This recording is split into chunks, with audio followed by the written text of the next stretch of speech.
Bob Allison has a PhD in history in the American Civilization program at Harvard University. He's the chair of the history department at Suffolk, and he teaches both at Suffolk and at the Harvard Extension School. He's the author of the book, A Short History of Boston, which also provides the title of his program tonight. And I think it's very appropriate that Bob is doing the lecture tonight because Bob has gone well out of his way to foster contacts between the various historic sites in downtown Boston and also contacts between the historic sites and the academic community, which is something that doesn't always happen, and I think that's very good that he's done that. And we'll also be having a book signing tonight at the end of the program, where Bob will be happy to sign copies of his book if you would like. So at this point, I would like to introduce Professor Robert Allison.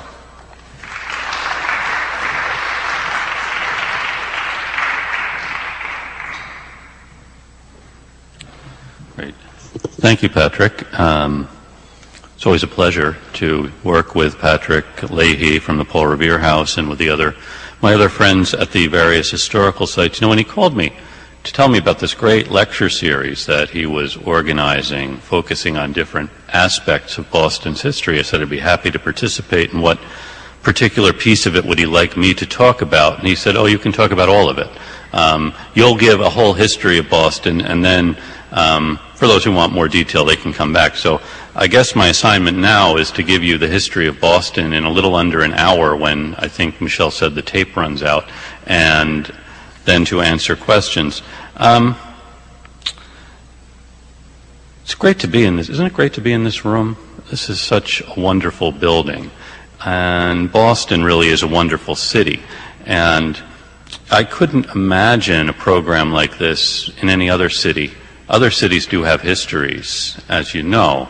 And I'm always glad that I didn't wind up in, say, Tulsa or... is anyone here from Tulsa, by the way? I keep saying that. Someone just sent me, actually, this wonderful statement about Boston. This town of Boston has a history. It is not an accident, not a windmill or a railroad station or Crossroads Tavern or an army barracks grown up by time and luck to a place of wealth, but a seat of humanity, of men of principle, obeying a sentiment and marching loyally whither that should lead them, so that its annals are great historical lines, inextricably national, part of the history of political liberty. I do not speak with any fondness, but the language of coldest history, when I say that Boston commands attention as the town which was appointed in the destiny of nations to lead the civilization of North America.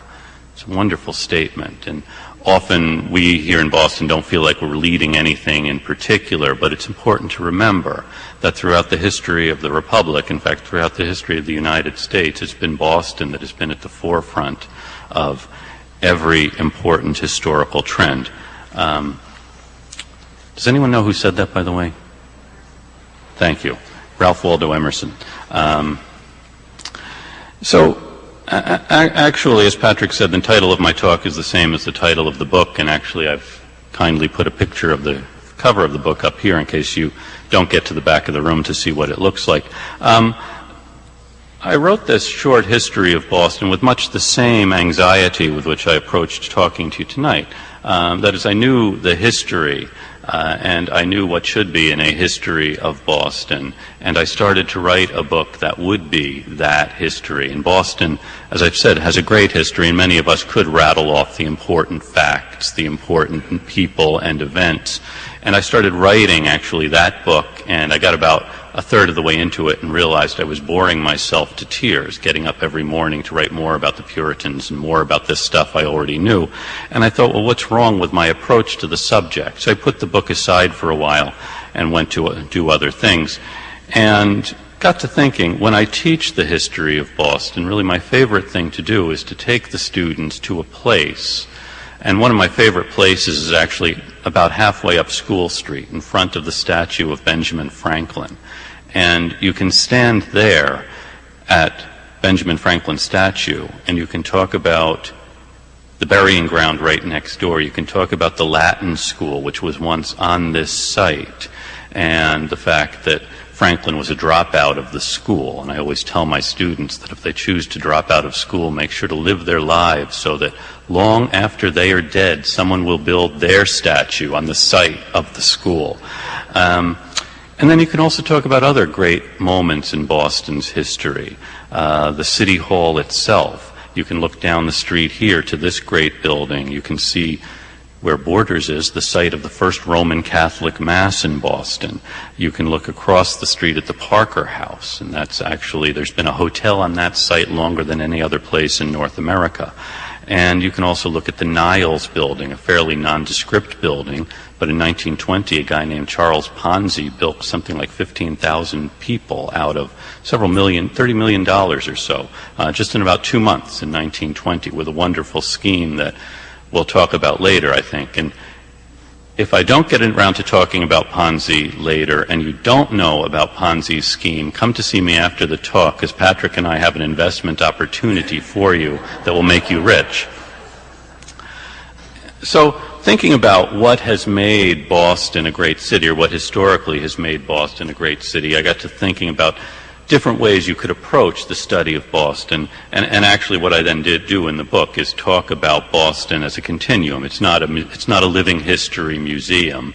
We do have wonderful buildings like this one in the Paul Revere House and the old Statehouse and Faneuil Hall.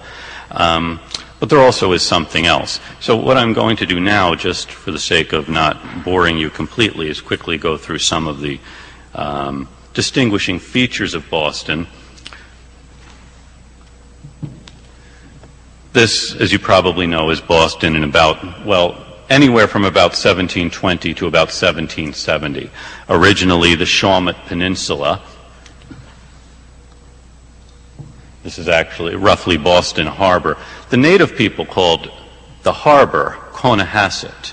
And in the summers they would live on the islands in the harbor. In the winters they would retreat up the rivers, many of them to the Blue Hills, and that's in fact where the Commonwealth gets its name, from the Massachusetts people. And the Shawmut Peninsula, which we just saw, you can see here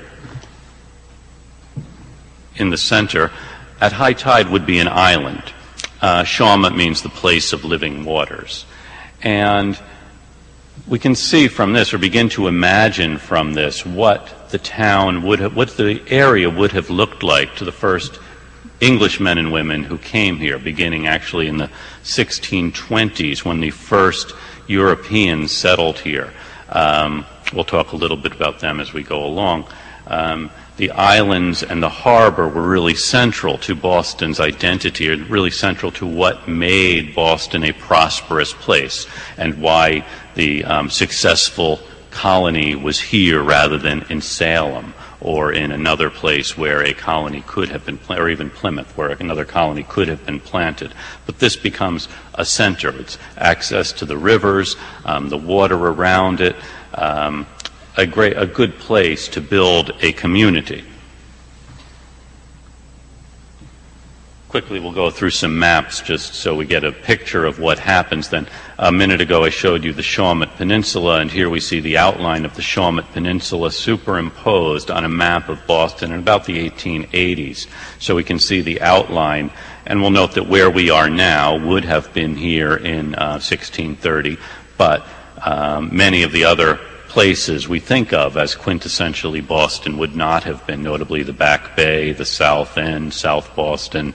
Much of the waterfront has been filled in subsequently. Nancy Seychelles has written a very good book about this called Gaining Ground, and you're also probably familiar with Walter Muir Whitehill's book, Boston's Topographical History, so I don't need to go into too much detail of this. It's a story that's been well told by others. And here we have Boston in the middle of the 19th century. The Back Bay is being filled in. Railroad lines are connecting the Shawmut Peninsula now through South Boston with the interior. You see wharves projecting out. The central city is quite densely populated. Even what was Noddle's Island now has buildings on it, has been mapped out for development. Noddle's Island, of course, is now East Boston.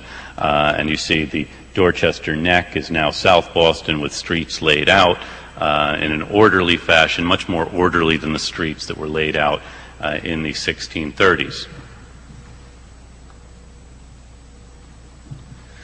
And here, of course, is the Back Bay being... actually, this is an interesting story about the filling of the Back Bay. It's really an instructive tale.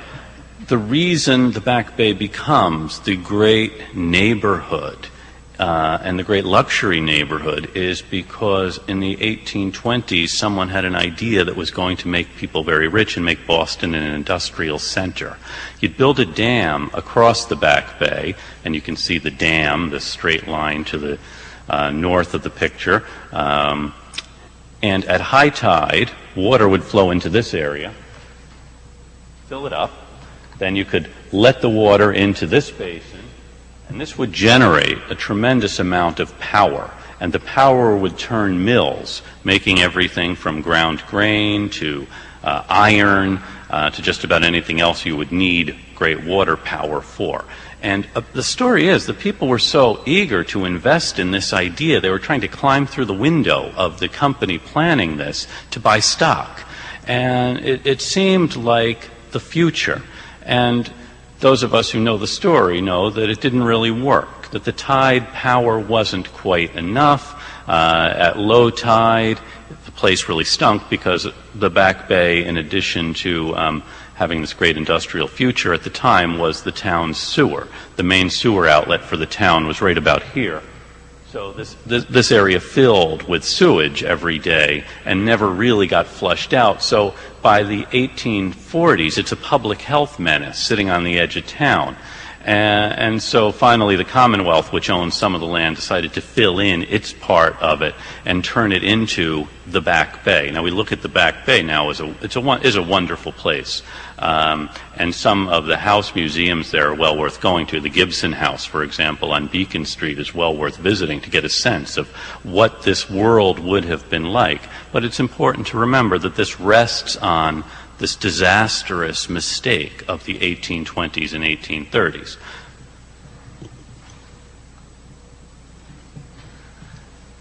Now, I'm just going to quickly go through some of these pictures and tell you more about some and less about others. This, of course, anyone recognize this house? Yes, this is the Paul Revere house. And one of the great things about Boston's history is we have lots of photos of places like this, and there are drawings of the Paul Revere house at different times. In fact, I hope you all, everyone here has been to the Paul Revere house, I hope. You won't raise your hands knowing Patrick is going to be dragging you there afterwards if you haven't been. But what a history it has had, in addition to being the home of Paul Revere. And this is one of the things I find most intriguing about Boston, is that each of these places has its own history. Now, the Paul Revere house is still with us because Paul Revere lived there for a brief period of time, but it was built about 100 years before he bought it. So it had a history of its own, of people living there. And then it had a history of its own that continued after he moved out in about 1800. It was a tenement building. There was a bank and a cigar store on the first floor, and the north end grew up around it. So this is a typical building of the 17th century of Boston. It remains with us because of Paul Revere's connection with it, and of course we care about Paul Revere because Longfellow wrote a poem about Paul Revere. But this house really tells us a lot about colonial Boston, what the houses would have looked like. A very crowded place.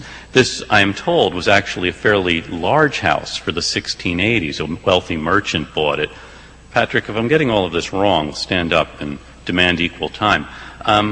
It's actually the oldest urban dwelling in the country. So this gives us a sense of what life would have been like in colonial Boston. And people, I suppose, have now been taking pictures of it since the invention of photography. This particular picture was probably from the 1940s or 1950s. I mean, I'm sure pictures like this were taken today of school children in front of the Paul Revere house, appreciating, we hope, this place, which can tell us a great deal about Boston's history. And since you'll be visiting it later on, I don't need to tell you much more about it. Again, one of the great things about Boston is are the great sites like this one, like the Paul Revere House, but virtually every building in Boston has a story. And this happens to be one of my favorite places in the city. Does anyone know what church this is? Very good, St. Stephen's. This is a good group. I've talked to other people who guess all kinds of things. It's on Hanover Street. It was designed by Charles Bulfinch, the noted Boston architect, who also designed the Statehouse and other buildings. Designed as a Protestant church, and by the middle of the 19th century, the Protestants had moved out of the North End, and the Archdiocese bought this, and it became a Catholic church, which it still is. And one of the things I really love about St. Stephen's is it's the only remaining church in Boston Charles Bulfinch designed. And thousands of people walk past it every day and don't look at it because they want to see the Old North Church, which is up the hill. And this really is a beautiful building. Actually, in the middle of the 20th century, another great Bostonian, Cardinal Cushing, decided to restore it, actually, to the way Bulfinch had intended it, Cushing wanting to preserve Boston's history.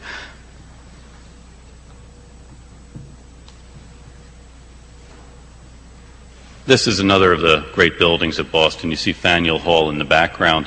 One of the things I discovered as I was looking through images of Boston, before 1860, everyone who visited the city came to wanted a souvenir of something, and the building they wanted was not Faneuil Hall, the building you see in the background, but this building in the foreground. The old feather store that was built sometime in the middle of the 17th century, and it was an icon in Boston until 1860 when it was demolished. The building finally fell apart. And what amazed me was, today there are other icons of Boston, which things we think Boston could not exist without this, or this is what comes to our mind when we hear the name Boston or when we think of our city. In 1830, it would have been the old feather store, which apparently was built sometime in the 1630s or 40s. No one was exactly sure when, then demolished in about 1860, at a time when Bostonians didn't have as much appreciation for these fine old things that they later would. And that's, of course, another story.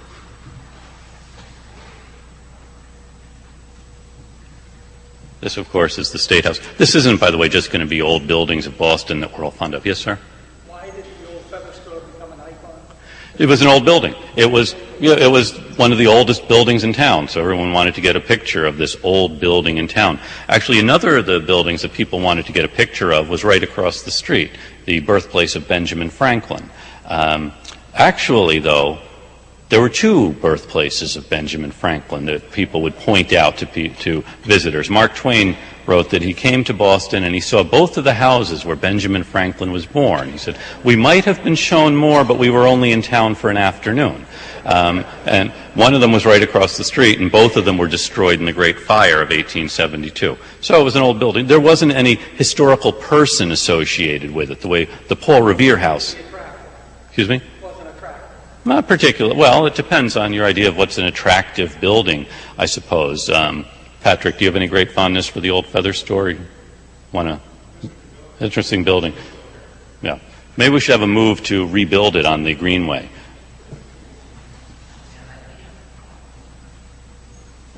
From about 1916 until the building of the old John Hancock building, the Weather Building, this was the tallest building in town, the Custom House Tower that was built on top of a custom house built in the 1830s. A great building.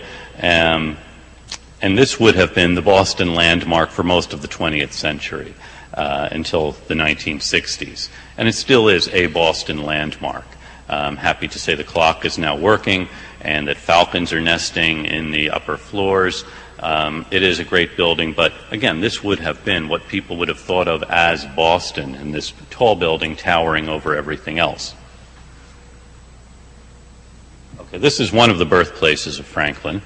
Again, right across the street. One of the great things to do is stand at these back windows, and you can see Franklin looking at us from across the street.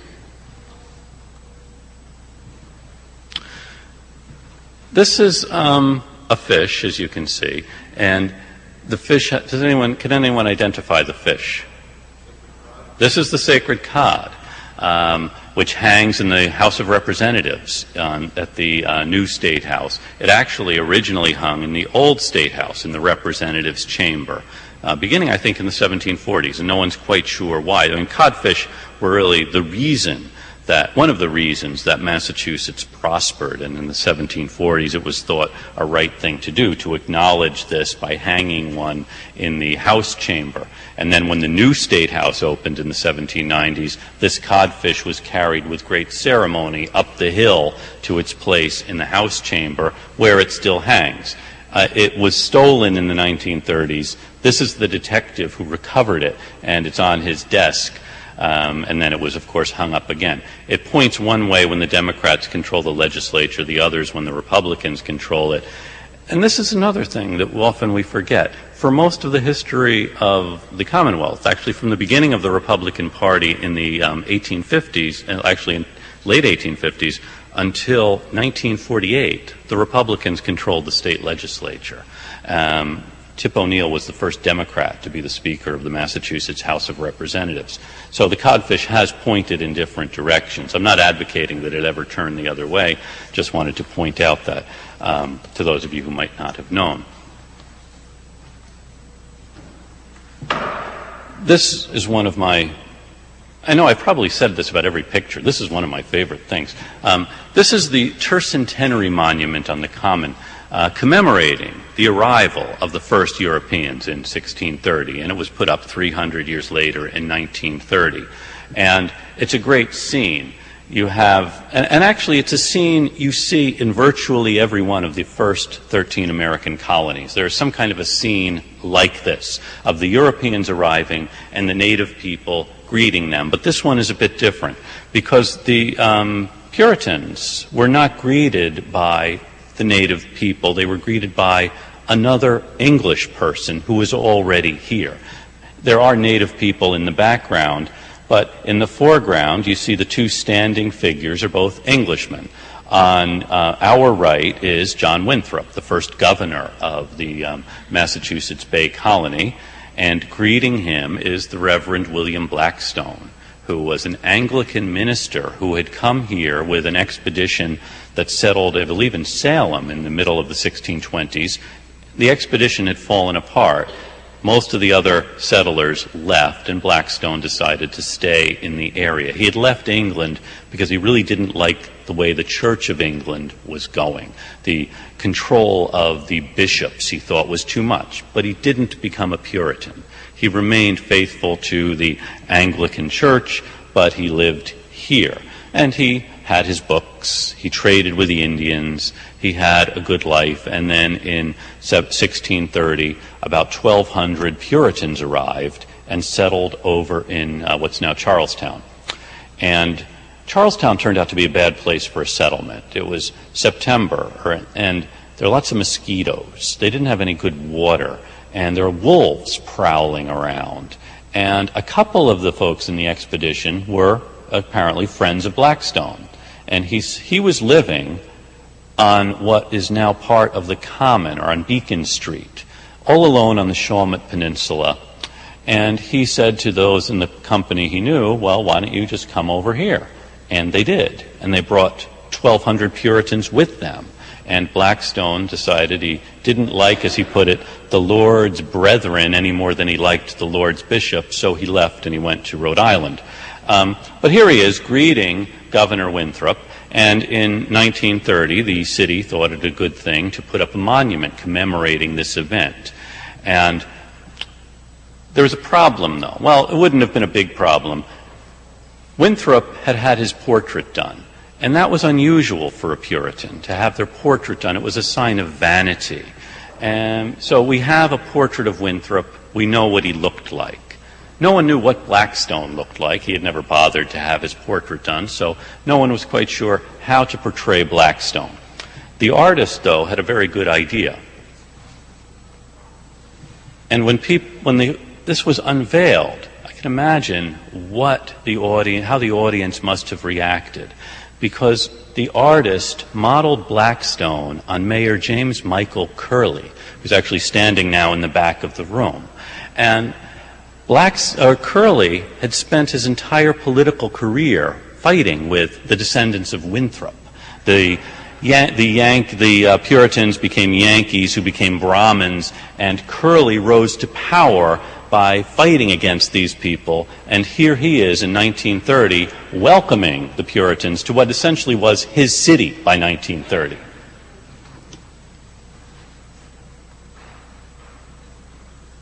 This is the destruction of the tea. Actually, why don't we just talk a little bit more about our friend Winthrop,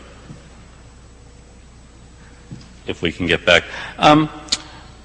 Winthrop, as I said, had 1,200 folks with him. He was the first governor of the province, and he realized that once they he had a vision of what this colony should be all about.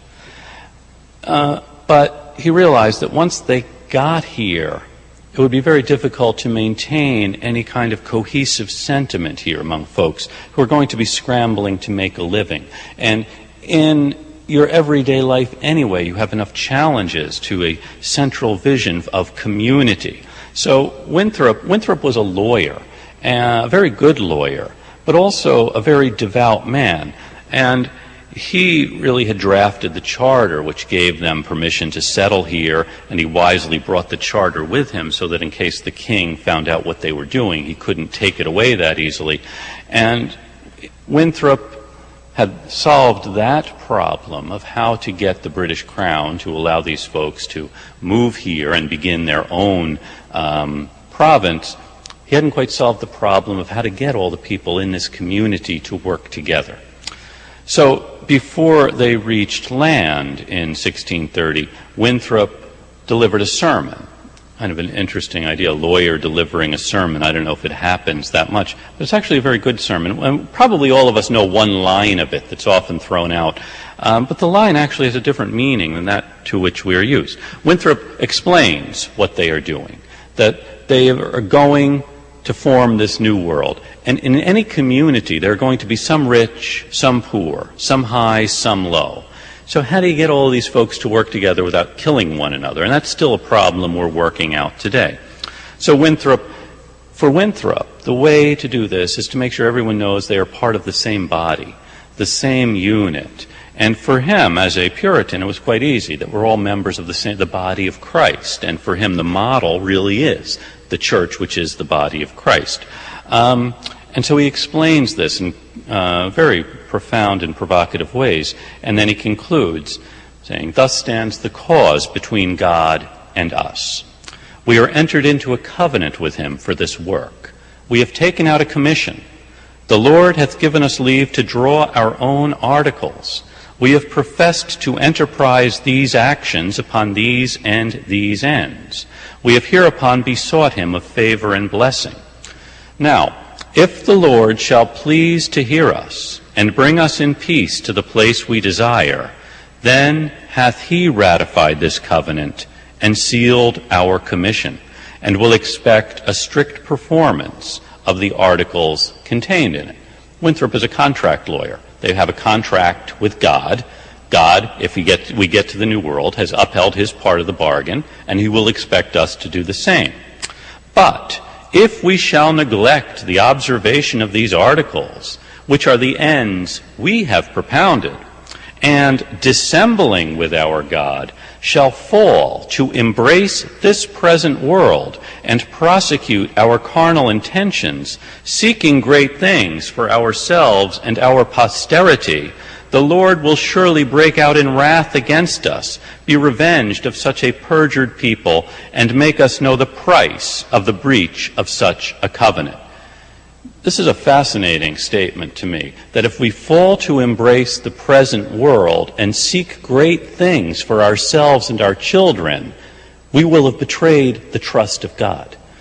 It's not if we create a great society here where everyone can get rich, this is what God wants. No, this isn't what Winthrop was telling them. If we fall to embrace the present world and prosecute our carnal intentions, God will be revenged of such a perjured people and make us know the price of such a breach of covenant.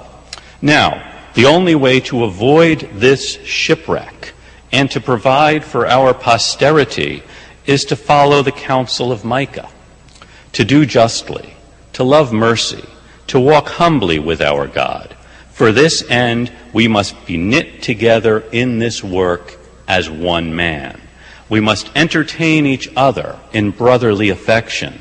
We must be willing to abridge ourselves of our superfluities for the supply of others' necessities. We must uphold a familiar commerce together in all meekness, gentleness, patience, and liberality.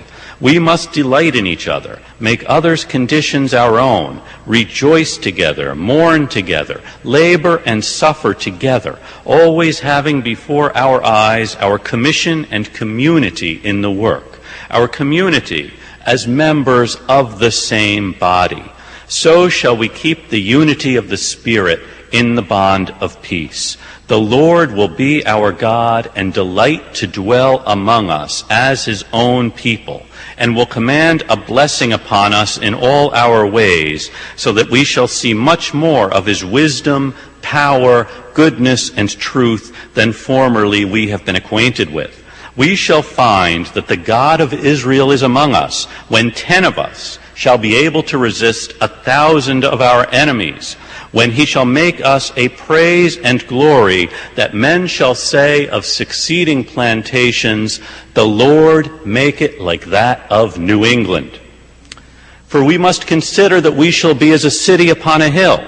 The eyes of all people are upon us, so that if we shall deal falsely with our God in this work we have undertaken, and so cause him to withdraw his present help from us, we shall be made a story and a byword through the world. We shall open the mouths of enemies to speak evil of the ways of God and all professors for God's sake. We shall shame the faces of many of God's worthy servants and cause their prayers to be turned into curses upon us till we be consumed out of the good land whither we are going. We often hear that line, the city on a hill, and imagine that Winthrop was saying, everyone is going to look at us and think, boy, they're really great people. They're really to be admired. But actually, that's not what he's saying. You're up on a hill, and everyone is waiting for you to screw this up. And when you do, the world is going to know it. And it won't just be you that suffers, but everyone who professes to believe as you do.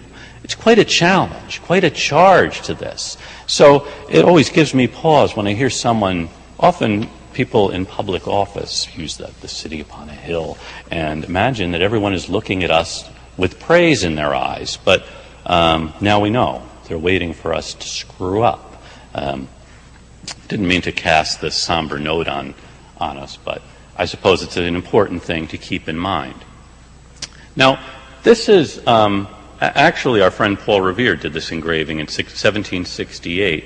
I'm going to be giving a lot of periods of Boston history shorter attention than others, so if you do want a complete rundown on everything that's happened, I'll be happy to stay here and do that. Tonight we'll be hitting some of the highlights.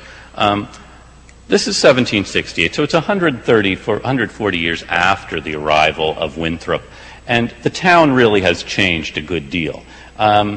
This is not an accurate representation of the town. When we look at this, what we see really are the spires, the church spires of Boston, which Revere put there for good reason. He's actually depicting the arrival of British troops in 1768.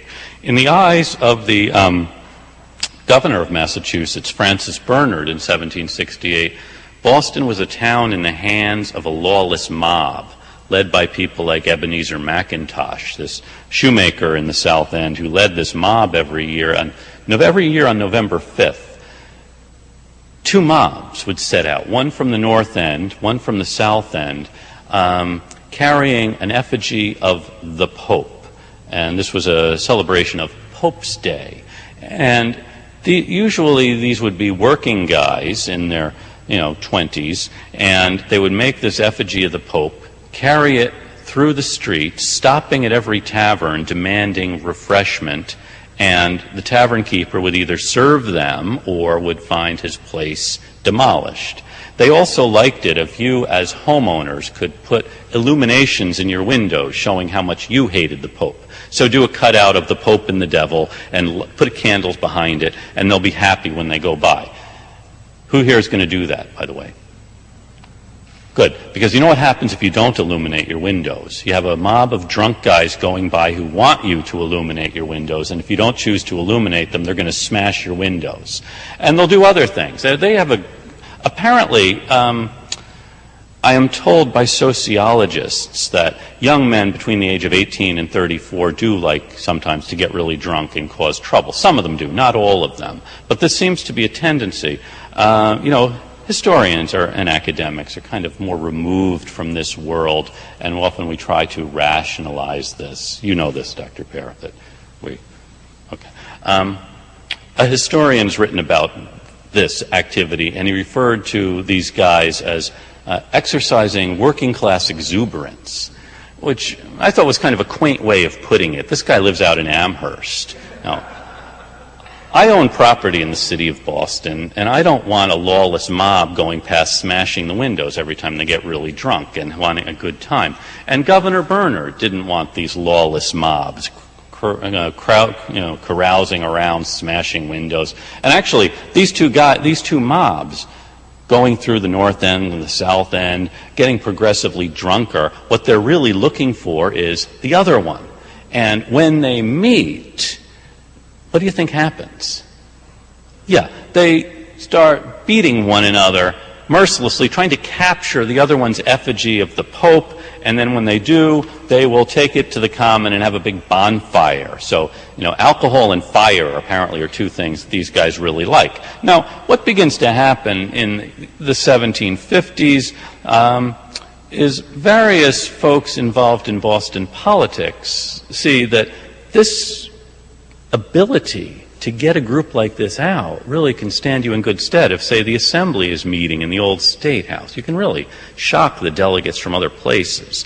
Or if the governor is trying to enforce some revenue law. So people like John Hancock think this is really a useful thing. There's some dispute now. We don't really know who was controlling who, whether Ebenezer McIntosh really was using Hancock and James Otis and others, or whether they were using him. A very interesting story, one we can keep speculating about. But anyway, in 1765, Parliament passes the stamp tax. Maybe I shouldn't be saying good things about British revenue laws in this building. I feel like lightning is about to strike me for saying that the British might have had good reason for this. I'm lucky I'm not saying this on a December night in 1773. Because these weren't people who were interested simply in a formal debate or in passing resolutions. They were going to take direct action, which they did. In 1765, Parliament passes the stamp tax, and word gets round that Peter Oliver has been appointed a tax agent, and he has in his little shop on Long Wharf the stamps.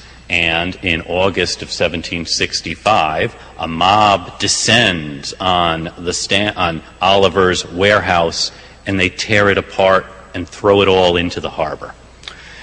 And then there's a big tree in the south end they gather around where they've used to put their effigy of the Pope and so on. And they invite Mr. Oliver there the next day, and he gets there, and there's not an effigy of the Pope, there's an effigy of him hanging with a noose around his neck, holding a banner saying, "Death to the stamp tax." And they ask Mr. Oliver if he would like to resign his commission as a tax agent, and he says, well, yes, he would, come to think of it. It's a prudent thing for Mr. Oliver to do, and probably all of us would do the same thing in his situation, but his brother-in-law thought he had made a big mistake. His brother-in-law was the lieutenant governor, Thomas Hutchinson. I believe he was a member of this church. Was he? Hutchinson, member here? Oh, he went to the North End Church. Okay. Hutchinson was the lieutenant governor, and Hutchinson thought the stamp tax was a mistake for Parliament to pass, but Parliament had the power to pass it. And if Oliver will resign because a mob will pressure him, then there's no way anyone can enforce the law here. The mob knows it can do anything it wants now if it can get this guy to resign. And Hutchinson suggests this quietly. He's a prudent man and a quiet man. And a week and a half after the mob destroys Mr. Oliver's warehouse, he and his daughter are interrupted at dinner one evening by the mob outside their home in the North End, just a little bit up the street from Paul Revere's house. His daughter says, "We'd better leave," and he says, "Pish posh, we don't need to leave." And then as the door starts breaking in, they decide they'd better leave through the back door, and they do, and the mob gets in and destroys. They don't tear his house down, but they ransack it.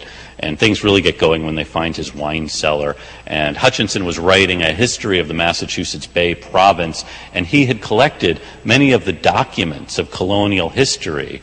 And these pages were taken out in the street and thrown into the gutter. So Hutchinson didn't back down on saying that Parliament had a power to enforce the law, but he did move out of Boston to his home in Milton. Fortunately for him, he had a home out there. Now, Governor Francis Bernard says Boston's in the hands of a mob. We need to send troops to enforce the law. Big debate in Parliament about all of this, about whether the stamp tax was a good thing or not.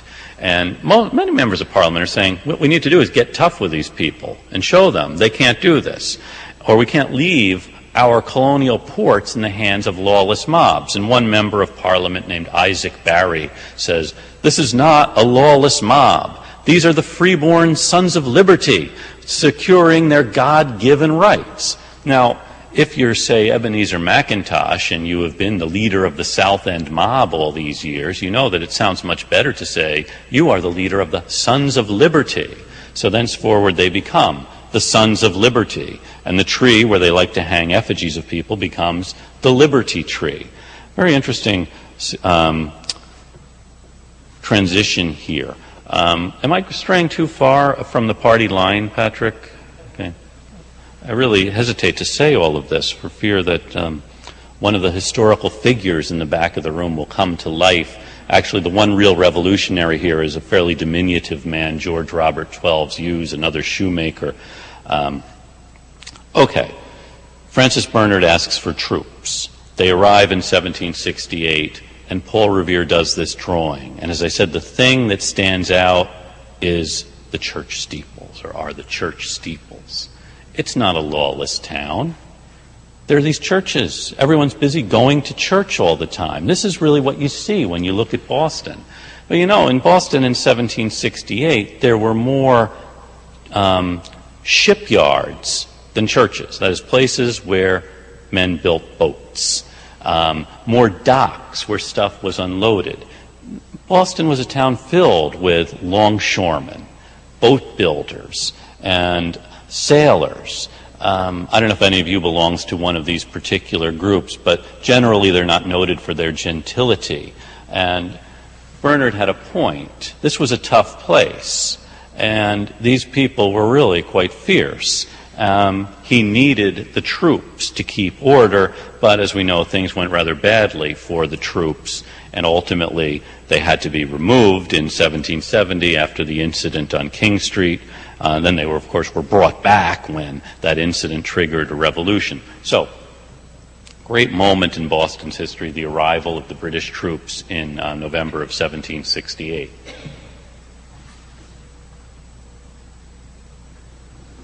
Now, this is Boston about 60 years later. The British have gone. Massachusetts is now an independent part of the United States, and this is a view of Boston from C Street in South Boston. The windmill at Windmill Point, roughly where South Station is today, it still is a commercial town tied to the sea, tied to the maritime trades. And this is a great view. In the distance you can see the Statehouse on Beacon Hill, the tallest point in the town. Of course, the Statehouse, this is the first Statehouse built in the new Republic. It really is designed as a symbol of what the Republic can be.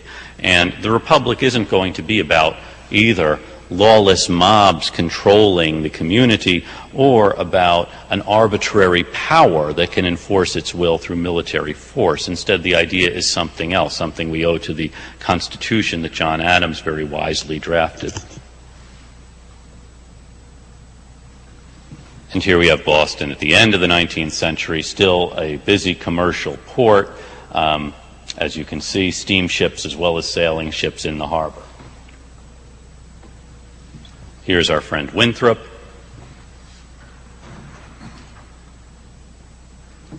These are two of my favorite statues in front of the Statehouse. I won't dwell too long on this. Anne Hutchinson and Mary Dyer. Anne Hutchinson was a Puritan. She ran afoul of the Puritan establishment and was banished for it. She and her husband found Rhode Island, a town in Rhode Island, and then she goes off to Pelham Bay in New York. She was banished for being a heretic.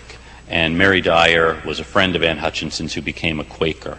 Very fascinating, tragic stories. Mary Dyer was actually executed on Boston Common for being a Quaker and for coming back to tell other people about Quakerism. And what fascinates me about these statues is they're both in front of the Statehouse. Now, this is the descendant of the government that killed them. And here, 300 years later, in the 20th century, their statues are put in front of the Statehouse. I wonder how many other societies have had this happen, where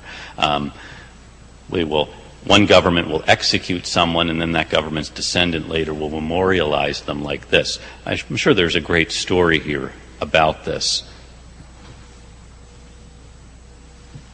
Now, this is Samuel Adams. And if you learn nothing else tonight, you should know two things. One, no one ever called him Sam. He was Samuel if you knew him, perhaps, or Mr. Adams if you didn't. Also, I don't believe there's a recorded instance of him cracking a smile. And right now, he is appalled at the idea people think he is this happy brewer of the Revolution. Very stern man. And this is a great painting by John Singleton Copley. In one hand, Adams is holding the instructions of the town of Boston to its representatives in the General Court. With the other, he's pointing to the Massachusetts Charter. Governor Hutchinson, who would become governor, is insisting the governor can tell the assembly where it will meet, and Adams is saying, no, the charter says the assembly decides, and the charter says the people of the town of Boston can tell their representatives what they want. Very important statement he's making with his two hands here. Two other eminent Bostonians. On the left, William Lloyd Garrison, the publisher of The Liberator, the great anti-slavery newspaper. And on the right, Ralph Waldo Emerson as a young man, then a school teacher in Boston. His father was one of the founders of the Athenaeum. If anyone wants me to stop and elaborate on any of these people, please do. This is another great, an eminent Bostonian, probably too little known. Mary Anton came to Boston in the 1890s from Russia, from Plotsk, Russia. And she in many ways discovers America in her writings. Wonderful books she wrote about arriving in America, one called The Promised Land. She arrives here and is just amazed at the country she discovers. Her first published work was a poem that was published in a Boston newspaper, possibly the transcript. She went all up and down Newspaper Row with this poem because her teacher in the second grade in Chelsea said, this is really a good poem. It was a poem about George Washington. Washington's birthday came around, and Mary Anton didn't think the other children in the class, most of them native born, appreciated what a great thing Washington had done by establishing the American Republic. So she wrote a poem about Washington, and actually talking about how the Hebrew children, like her, could appreciate Washington's greatness. She said the one real problem she had with writing a poem about Washington was that nothing but Washington rhymed with Washington. So, but she wrote The Promised Land about Boston and about this magnet for people like her. Another eminent Bostonian, William Monroe Trotter, who was also a newspaper editor. He edited a paper called The Guardian, a newspaper for the black community of Boston. Trotter's a fascinating guy. He published The Guardian, and quite cantankerous and difficult to get along with, I am told. In 1903, he wound up in the Charles Street jail because Booker T. Washington was coming to town. Washington was going to give a talk at a church in the South End, and Trotter thought Washington was on the wrong track. Washington was advocating black people shouldn't demand the right to vote.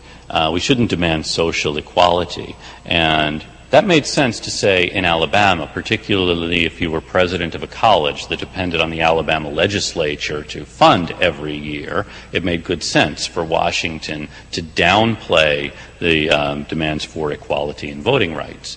But here in Boston, it didn't. Trotter's father had fought in the Civil War. Trotter had graduated from Harvard. And he had a list of questions he wanted to ask Washington, one of them being, don't you know that the ballot is the only way a people can defend their rights? Washington didn't like to be contradicted, and he informed the Boston police that Trotter was going to cause a disturbance, so when Trotter rose, he was arrested for provoking a riot. And he went to the Charles Street jail and wrote actually, while he was there, he read a book by W.E.B. Du Bois called The Souls of Black Folk. Du Bois, also a Harvard graduate, had said Washington really is advocating the wrong thing for all of us. So Trotter and Du Bois become allies, and ultimately they found an organization that will become the NAACP. Sparked in that memorable year 1903 at the Charles Street Jail. The other great thing that happens at the Charles Street Jail in 1903 is James Michael Curley is incarcerated there briefly.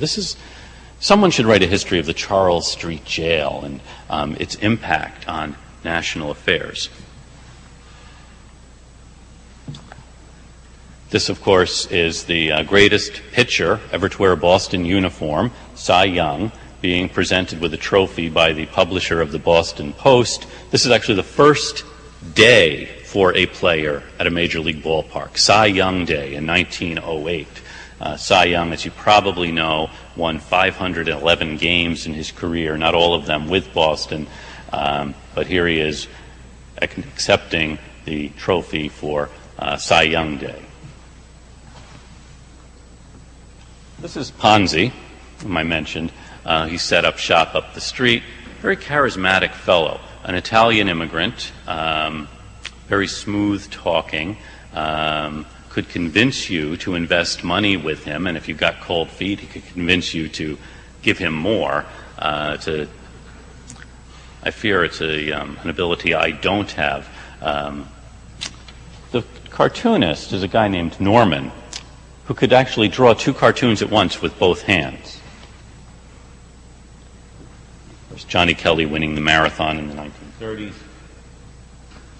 This is actually one of my favorite Bostonians. Anyone know who this is? This is Edward A. Filene. His parents were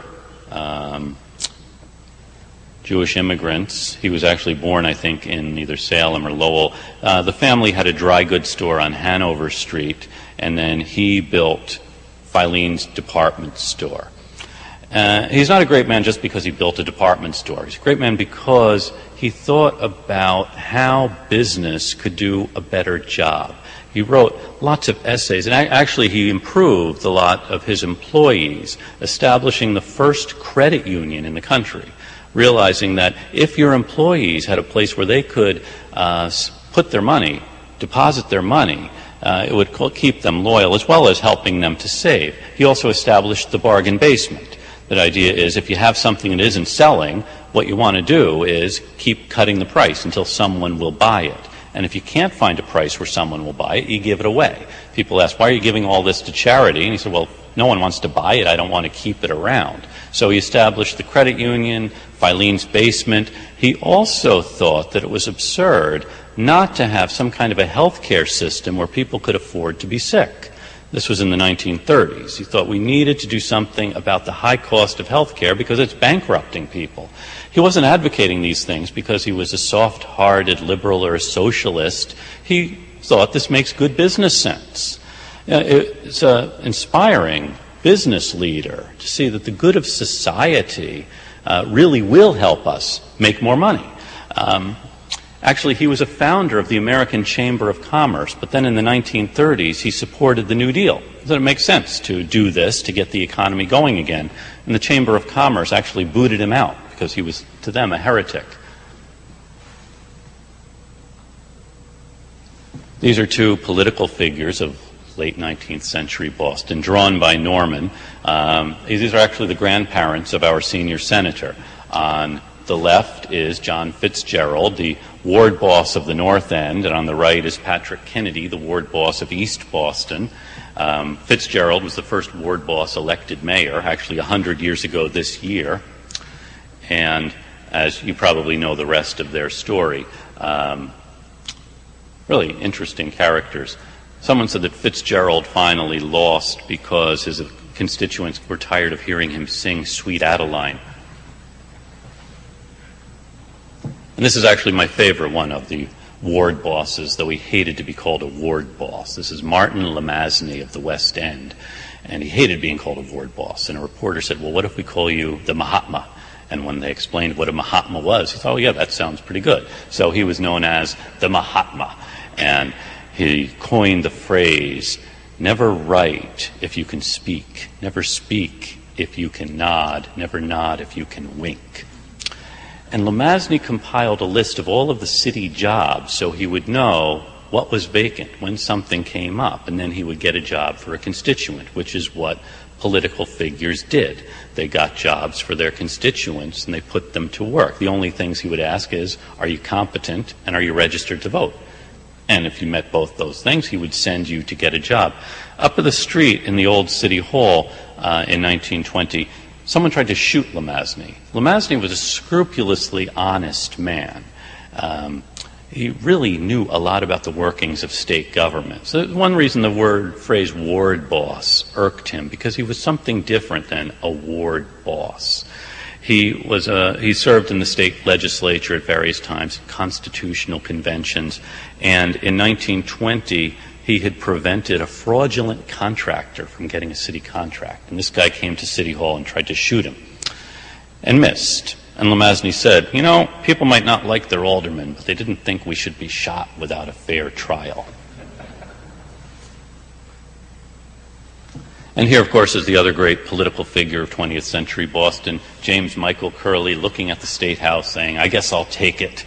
Curley didn't win that year, incidentally. The little guy behind him did.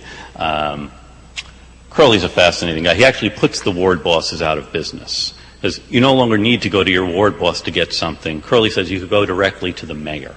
And the mayor was the one you can see. And during his first term as mayor, Curley spoke to every voter in the city at least once. By the way, how many of you have spoken to the mayor? Okay, one of us has in maybe you shouldn't tape this, 4 terms. So Curley spoke to everybody at least once. And then at his house in the Jamaica Way, there would be a steady stream of people coming to talk to Curley, whether he was in office or whether he was out of office. And here he is again with another of the eminent figures of Boston's political history. We saw the younger Curley in 1924. This is an older Curley in 1945, running for what will be his final term in Boston. He's wearing his fur coat. This is on Broadway in South Boston, and the gentleman in the hat is Cardinal Cushing, Richard Cardinal Cushing from South Boston. Wonderful figure, wonderful political figure in Boston, probably the cagiest political figure of the late 20th century in Boston. Cushing was great at raising money. There's a story, obviously not true. After Cushing died, St. Peter was on vacation, and by accident Cushing was sent to the other place. And St. Peter gets back and is going through the roster of who's been sent where, and he sees, oh my goodness, Cushing was sent down. He gets on the phone and calls the devil. Says, we made a mistake up here. Cushing's down there and he should be up here. And the devil says, well, okay, we'll send him up, but can we keep him for a couple of more days? He's taking up a collection to install an air conditioning system, and we're 75% of the way there. Presenting Congressman Kennedy with a commendation for Congress having passed the GI Bill, which meant that someone like Sheehan, a kid from Dorchester, who before the war might have become a mechanic or an electrician or a plumber, instead can become, as he did, the state insurance commissioner, or someone like Joe Moakley, who would have been a sheet metal worker, can become a lawyer and a congressman. The GI Bill really transforms the economy of the country, not though that we should give Congressman Kennedy all of the credit for it, since he wasn't in Congress when it was passed, but still, it was a great thing. And another transforming thing in the city was the building of the Central Artery, and here you see it snaking its way through the south end, through the waterfront district, and more images of the attempt to rebuild Boston in the 1950s and 1960s, the New York streets demolition, and here you see the demolition of Scully Square, Mayor Collins and Ed Logue, and at the controls of the steam shovel was Mayor Hines. And finally, we arrive here. Just to sum up very briefly, we all came here because we appreciate Boston's history. And often we think that places like this have always been here and always will be here. But it's really important to remember that that's not true, that we have kept some of the historical treasures of the city, but we've lost others. And it's in fact because we lost a couple of others in the 1860s, the Feather Store and the Hancock Mansion, that in the 1870s, groups of Bostonians decided to save this building, which at the time I believe was being used as a post office, and the congregation had moved out. They had no use for it. But people did save it, and people saved the old Statehouse, and have saved the Paul Revere House, and the Gibson House, and others of these great historical treasures. So it's important to remember that we keep our history not because it's important, but because we care about it. And when we stop caring about it, we will lose it. That's all I was going to say tonight. We'll be happy to answer questions.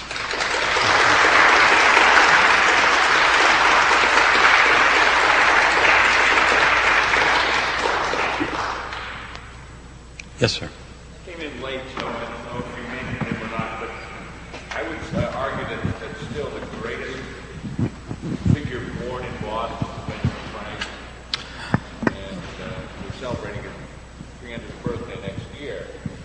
Can you put him into the context of this somehow? I would agree. The statement was that Benjamin Franklin is the greatest historical figure born here, and I would agree. And next year will be his 300th anniversary of his birth. And it really is too bad that the Franklin exhibit that's been prepared in Philadelphia isn't going to come here. It was supposed to go to the Museum of Science, I believe, but it won't. There are other ways I think we could commemorate Franklin, which I'd be happy to talk about. I mean, he is one of the great figures of American history, and actually very important in Boston's history.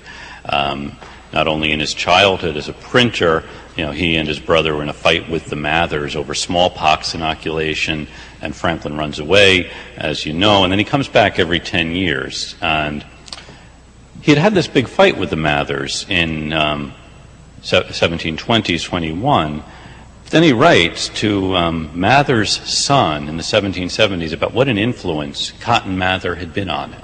That one of Mather's books, Bonifacius, or To Do Good, had inspired Franklin to be a doer of good. And everything he had done, he said, he owed to this idea. He had heard Mather preach. He had heard Mather's father preach at the North Meeting House. And then, of course, he's the Massachusetts representative, or Massachusetts agent in London in the 1760s and 70s. And it's Franklin who finds these letters that Hutchinson had written to the British ministry that Franklin leaks to Samuel Adams. And this gets people in Massachusetts really furious at Hutchinson. Franklin is a great figure, and we have here the grave of his parents in the granary, the site of his birth, wonderful bust of him at the Athenaeum, done by Houdon in Paris in the 1780s, very lifelike, wonderful representation of him. One of the things I'd like to do, actually, as a commemoration of Franklin, not tonight, is to do a marathon reading of the autobiography and other writings of Franklin. I'm just looking for a venue, so if you know of anyone. But yeah, I agree. Franklin's a great figure. Yes, sir? Was Benjamin Franklin Butler? Any way they get any ideas from? That's a good question. Did Benjamin Franklin Butler take any ideas from Benjamin Franklin? Not that I know of. Surprising number of people named Benjamin Franklin something. Not only is there a governor of Massachusetts, also there was a governor of Arizona. The first governor of Arizona was Benjamin Franklin. I can't remember his last name, I'm sorry to say. That I don't know. You may know more about Butler than I do. I thought someone back here had a hand up first. I was going to ask you if you confirm, I suspect I'm right, I'm not always right. The first statue that's ever put up in Boston, anybody, is Ben Franklin? Yes, that's what I've always been told. Consequently, maybe you might have told it to me, but I've been telling people that for years. Yeah, this was put up 150 years after Franklin's birth. It was in the granary and then was moved to the front of City Hall sometime after that. But that is the first public artwork in Boston, a statue of Benjamin Franklin. And when he died, he left £1,000 to the town of Boston as a Franklin fund. And he wanted this to be used to educate young mechanics, that is, young working men, give them an education. And what would happen, he thought, was after 100 years, it will have accrued so much, and then he wanted the ministers of the various churches and whoever the chairman of the Board of Selectmen was to get together to decide how to disperse it. And they did, and then they put the rest back in, and then after the next 100 years, so actually in 1990, it was dispersed again. And also he endowed the Franklin Institute, a free college to train people in the manual arts. Franklin really is, one of the reasons he is the greatest American is because of this idea of the self-made person, or someone who can come from humble origins. His father was a soap boiler across the street who didn't own any property, and yet raised his children and grandchildren respectably. That this is something all of us can emulate. So that is the first statue in Boston, and I think it was a good choice. Yes, sir. Someone once told me that Governor Winthrop would roll over in his grave when they cited his statue. They moved it on Scully Square, I guess. Eventually cited it somewhere in the back bay of Yes. the church. Yeah. What was the Well, I suppose they're cited there? Okay, it was in Scully Square. And it was really the center of Scully Square, the great statue of Winthrop. And now actually it's in front of the first church on, I believe, Marlborough Street, which is the descendant of Winthrop's church. You may know more. Anyone know why Winthrop would be rolling over in his grave at this? He might have been rolling over in his grave at being in Scully Square. What denomination?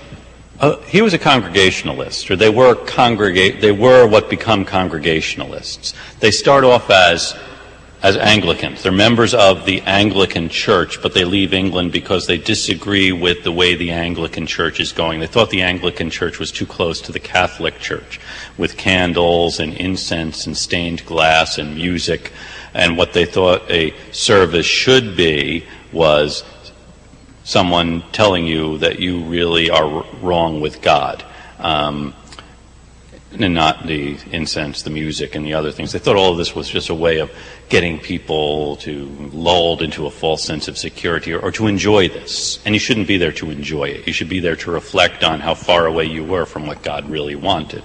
You know, imagine, you've only been sitting in these hard benches for a little over an hour, and imagine doing this for 6 hours.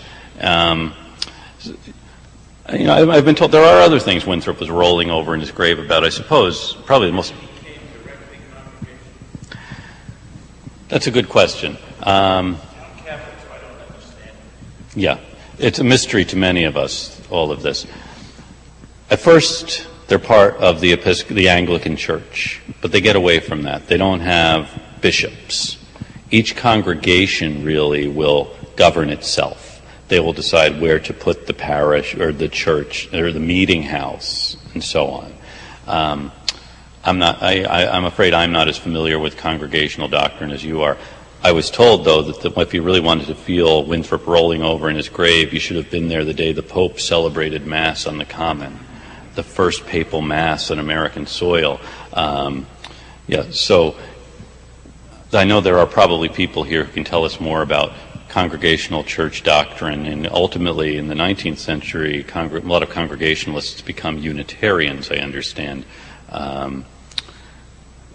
If anyone knows, maybe we can meet with this gentleman afterward and either convert him or... It is in a direct line. But another thing you notice, too, you look at that church, and you look at the New South Church in the Back Bay. Here, this is quite a spare building, because the purpose of this isn't to see the spectacle or the artwork or distractions from God's Word. By the 19th century, these people were doing pretty well, and their churches become more ornate and actually look much more like Catholic churches than any of the congregational churches had in the 18th century. So they become much more elaborate. They look like the Episcopal Church, very fancy cathedrals you would have seen in England, or churches you would have seen in England. So it was what Winthrop was trying to get away from by coming here. And now, as you said, his statue's right in the middle of this. Any other? Yes, sir. Actually, this gentleman hasn't had a chance. Yeah, you spoke of the city on the hill. Could you also speak to its Beantown, hub of the universe, or the Athens of America? I think it was Gilbert Stewart on one of those. Okay. Beantown, I've heard different versions of this. Beans were a staple of the Native American diet. The folks who arrived here needed something to eat, and beans, the Indians grew them and all. And what really makes Boston prosper, I mentioned codfish. The other thing, that they trade codfish in the West Indies. Cheap source of protein for the slave labor force in the West Indies. Planters buy the codfish in bulk, feed them to their slaves, and actually salted codfish is still a staple of the diet of people in Jamaica and other places. That is, they have recipes for salted cod. The molasses and sugar gets shipped up here to be turned into rum.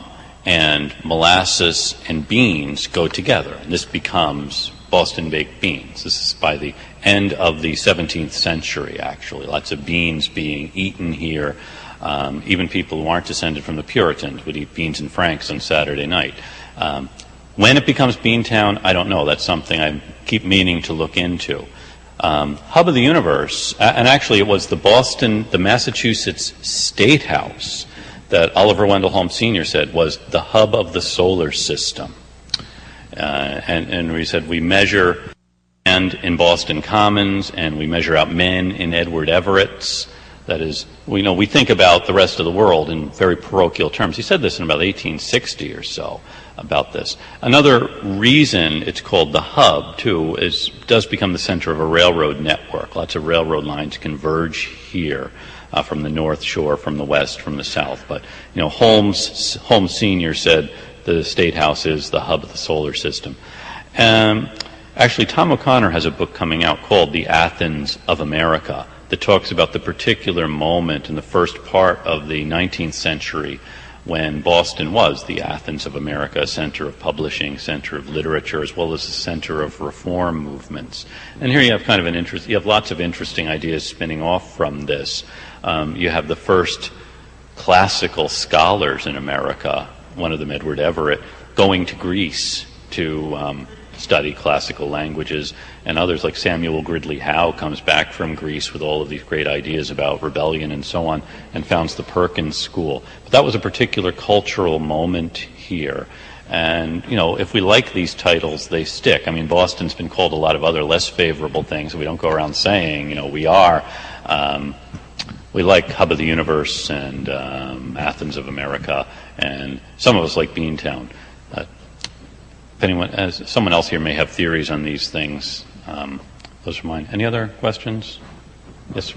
I heard that there was a connection with the shipping trade also, because dried beans are one of the few agricultural products along with dried fish that you can ship over long distances without any concern of deterioration.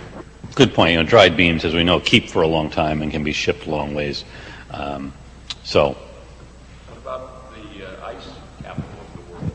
Very good. A guy named Frederick Tudor had the idea of shipping ice, getting ice from the ponds where it freeze. A lot of the ponds around here freeze in the winter, for those of you who haven't been through one of our winters.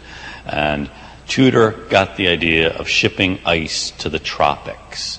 And this was in the 1840s, I believe, and sending out ice cutters and then figuring out ways of insulating the ships, packing stuff around the ice so it wouldn't melt. First thing you need to do, though, remember, you're sending the ice to Cuba or New Orleans or ultimately to China and India, places where they've never seen ice. You have to convince the people that this is something they want. So the first cargo he would send and give away. And you could use it to cool drinks. A whole range of drinks are introduced, which now you can have cold. Brilliant idea. And you wonder why no one else had ever thought of it. It's just one of those great innovations or great things. And now it seems very simple. People thought that Tudor was nuts when he proposed this. Ultimately, he becomes one of the wealthiest men in Massachusetts because of his shipping ice. People say, why are people going to want to buy frozen water? You know, it seems ludicrous, but it's a great idea. And I'm sure there are other ideas some of you may have that could also make you a fortune if only you follow them. Okay, I think that's going to be all I have time for. I'm happy to stick around for a while and talk informally, but thank you all for your attention.